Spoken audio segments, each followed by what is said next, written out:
আমাদের দেশে বিয়ে হয়, বিয়ের অনুষ্ঠান হয়।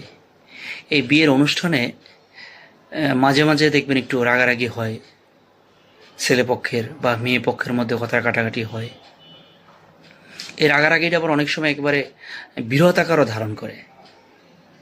কিন্তু এই রাগারাগি অনেক সময় দেখবেন যাদের উসিলা এই রাগারাগি হয়েছে তারা আসলে আপনার মানে তৃতীয় পক্ষও না, চতুর্থ পক্ষের কোনো লোক।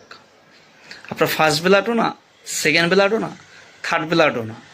এরা মানে আপনার আত্মীয় না, হয়তো যারা আত্মীয় বা দাওয়াত খেতে আসছে, এসে দেখবেন হয়তো মেয়ের বাড়িতে দাওয়াত খেতে গেছে বরপক্ষের সাথে, একটু সামান্য দেখা যায় একটু কথার কাটাকাটি নিয়ে তুলকালাম কাণ্ড ঘটাই দিবে। তুলকালাম কাণ্ড ঘটাই দিয়া একদিন বিয়ের একটা সুন্দর অনুষ্ঠান